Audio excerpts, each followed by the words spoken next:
हिंदुत्व की तारीफ की है, राशिद अल्वी बोल रहे हैं। माने हिंदुत्व बीमारी है, यह बोल देना तारीफ होता है क्या?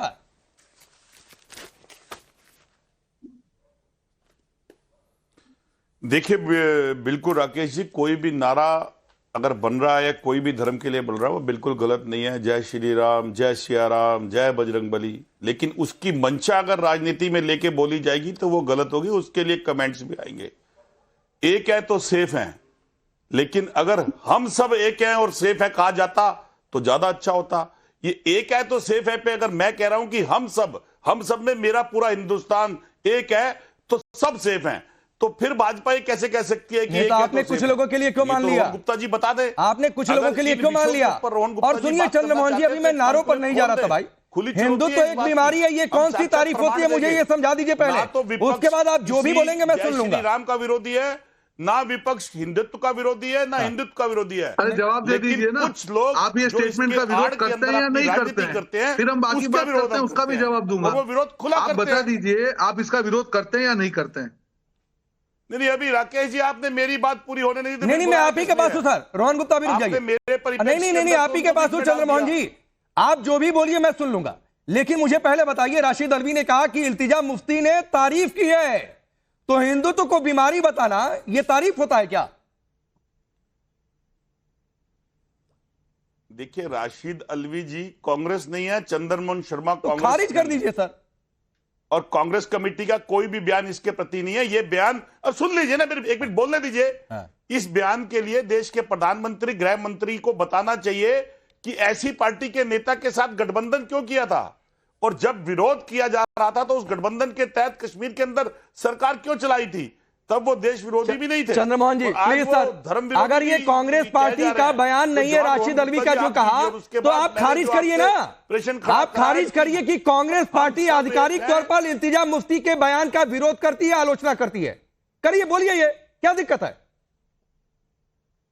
देखिए बिल्कुल नहीं, हम ऐसे किसी भी बयान का विरोध करते हैं जो बयान किसी धर्म, किसी वर्ग के प्रति मतभेद पैदा करता है। कांग्रेस कमेटी। अब बताइए, सतीश जारकिहोली जब कर्नाटक कांग्रेस के कार्यकारी अध्यक्ष थे तो उन्होंने कहा था हिंदू शब्द का अर्थ भयानक है, और बता दिया तो शर्म आ जाएगी।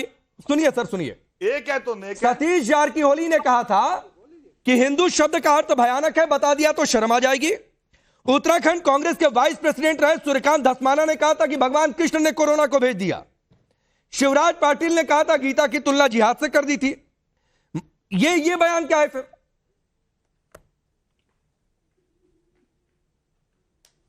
देश के प्रधानमंत्री ने कहा था सबका साथ सबका विकास, लेकिन देश के प्रधानमंत्री 3 बार जीत के आ गए, देश के अंदर हिंदू मुस्लिम पैदा हो गया। तो ये भी बता दीजिए ये क्यों हो रहा है? देश के प्रधानमंत्री कहते हैं कि बीएचयू के स्टूडेंट के साथ फोटो खिंचवाते हैं, बीएचयू के स्टूडेंट्स के साथ बलात्कार करते हैं वो। मतलब मैं आपसे आम पूछूंगा, आप इमली का जवाब देंगे। उत्तर प्रदेश, मैं लखनऊ की बात करूंगा, आप जम्मू कश्मीर चले जाएंगे। मैं जम्मू कश्मीर की बात करूंगा, आप कन्याकुमारी चले जाएंगे। सही था। आप ये कहिए ना, पॉलिटिक्स के लिए सब मंजूर है।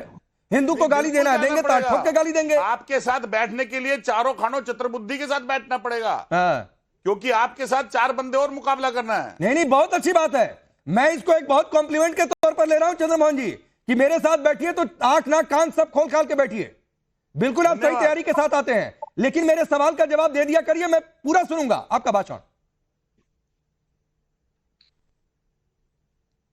नहीं, मैं आप पूछिए सवाल, मैं तो बेबाकी उल्टा मैं इंतजार करता हूं कब राकेश भाई बुलाएं और मैं राकेश भाई की बात का जवाब देने जाऊं टीवी के ऊपर। तो सर बता दीजिए ना चंद्रमोहन जी, ये आपकी बहुत अच्छी बात है, तो बता दीजिए। आप प्रधानमंत्री मोदी को कोसते रहिए, रोहन गुप्ता उसका जवाब देंगे, मुझे कोई दिक्कत नहीं है। लेकिन ये सतीश जारकिहोली, शिवराज पाटिल, कुछ दिन पहले सुशील शिंदे ने कह दिया था कि मुझे तो बोलना पड़ा था सैफरन टेररिज्म, क्योंकि ये कांग्रेस पार्टी की लाइन थी, मुझसे कहा गया था बोलने के लिए। इस पर बोल दीजिए, बाकी उसके बाद आप बोलते रहिए, कोई दिक्कत नहीं है मुझे। मैंने उसका आपको जवाब दिया तो है। क्या जवाब दिया?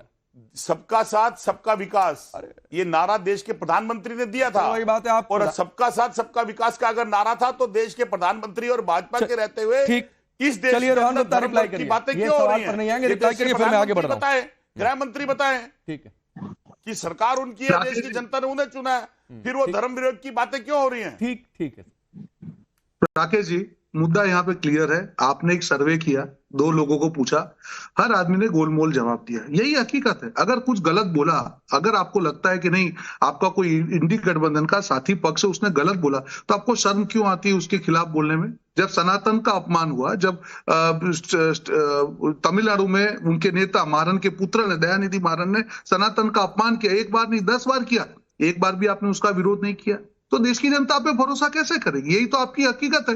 ये वोट बैंक की राजनीति नहीं चल सकती। अगर प्रधानमंत्री जी ने कहा एक है तो सेफ है, तो मुझे कहा, बताइए मुझे कहा एक धर्म के लिए बात की? उन्होंने तो पूरे देश के लिए बात की, पूरे ऐसे जो विभाजनकारी एजेंडा है उसके खिलाफ बात की। तो ये तो मानसिकता का प्रॉब्लम है। अगर आप तो एक है और सेफ है उसमें भी अगर आपको एजेंडा लगता है तो ये तो आपकी मानसिकता का प्रॉब्लम है। अगर देश की जनता बार बार इस नकारात्मक मानसिकता को जवाब दे रही है तो आपको आत्ममंथन करने की जरूरत है कि हम कहां पे गलत है। आप वक्फ अमेंडमेंट बोर्ड के खिलाफ खड़े हैं और आप कहते हैं कि हम तो बिन सांप्रदायिक है। कैसे जनता विश्वास करेगी? हर रोज ऐसे एग्जाम्पल आ रहे हैं। कर्नाटक में आज इतने गांव में वक्फ बोर्ड की नोटिस चलेगी, महाराष्ट्र में आज इतने गांव में वक्फ बोर्ड की नोटिस चलेगी।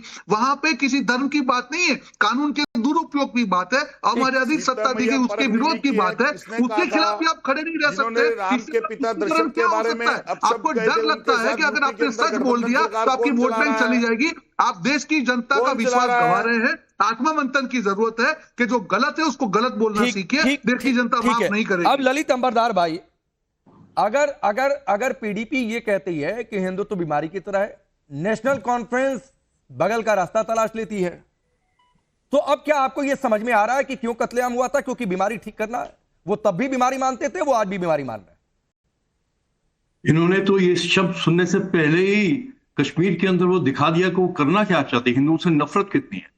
यहां का चला गया निजाम मुस्तफा, कश्मीर में रहना होगा, अल्लाह अकबर कहना होगा।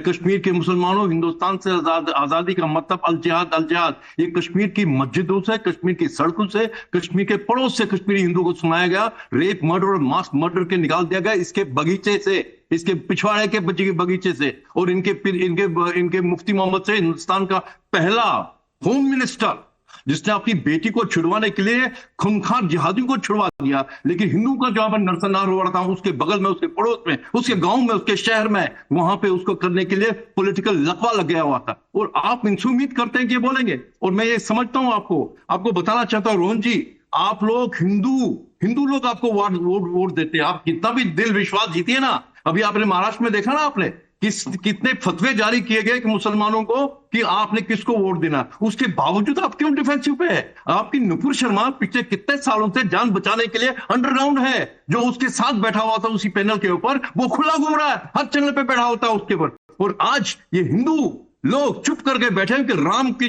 बारे में कितना अपशब्द बोला गया। और आप नेशनल कॉन्फ्रेंस की बात कर रहे हैं। नेशनल कॉन्फ्रेंस ओमर अब्दुल्ला जब मेंबर पार्लियामेंट थे ना, जब अमरनाथ की एजिटेशन हो रही थी, किस एजिटेशन हो रही थी वहां पे? अमरनाथ के रास्ते के अंदर, उस पहाड़ी जहां पे 6 महीने कोई आदमी जा नहीं सकता, बर्फ पड़ी रहती है, वहां पे टॉयलेट, शौचालय बनाना चाहते थे हिंदू शरणार्थियों के लिए, हिंदू